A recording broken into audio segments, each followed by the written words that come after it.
Hi, guys. Okay, Chapter 7, Bad News. Uh-oh. Wilbur liked Charlotte better and better each day. Her campaign against insects seemed sensible and useful. Hardly anybody around the farm had a good word to say for a fly.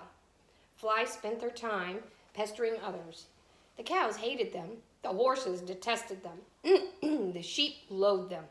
Mr. and Mrs. Zuckerman were always complaining about them and putting up screens. Wilbur admired the way Charlotte managed. He was particularly glad that she always put her victim to sleep before eating it. It's real thoughtful of you to do that, Charlotte, he said. Yes, she replied in her sweet musical voice. I always give them an anesthetic so they won't feel pain. It's a little service I throw in. As the days went by, Wilbur grew and grew. He ate 3 big meals a day. He spent long hours lying on his side, half asleep, dreaming pleasant dreams. He enjoyed good health, and he gained a lot of weight. One afternoon, when Fern was sitting on her stool, the oldest sheep walked into the barn and stopped to pay a call on Wilbur.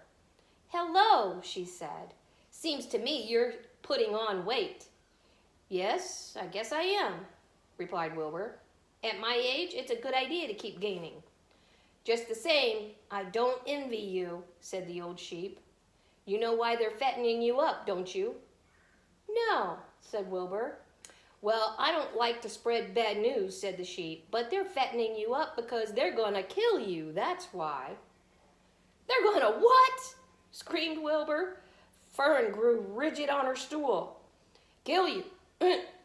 Turn you into smoked bacon and ham, continued the old sheep. Almost all young pigs get murdered by the farmer as soon as the real cold weather sets in. There's a regular conspiracy around here to kill you at Christmas time. Everyone is in the plot. Lurvy, Zuckerman, even John Arable. Mr. Arable? Sobbed Wilbur. Fern's father? Certainly, when a pig is to be butchered, everybody helps. I'm an old sheep and I see the same thing, same old business year after year. Arable arrives with his .22, shoots the... Stop, cried Wilbur. I don't want to die. Save me, somebody save me.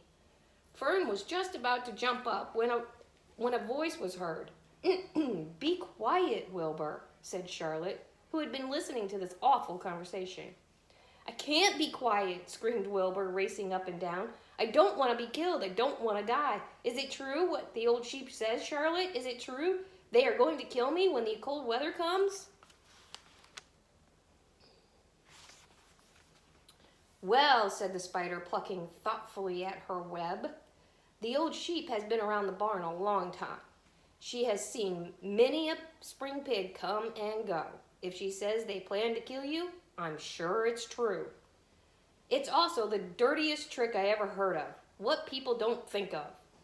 Wilbur burst into tears.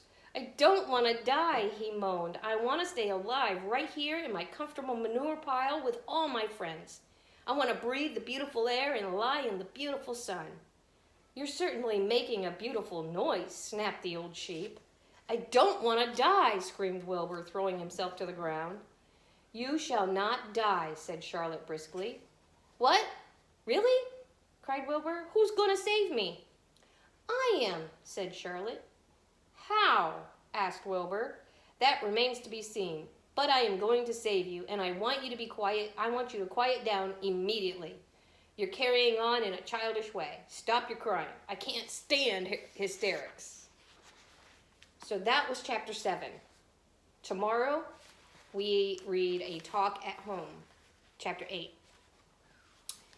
And as always, make a picture, draw a picture of Wilbur screaming and hollering. And what do you think Charlotte's going to do? How is a spider going to help a pig? Wash your hands.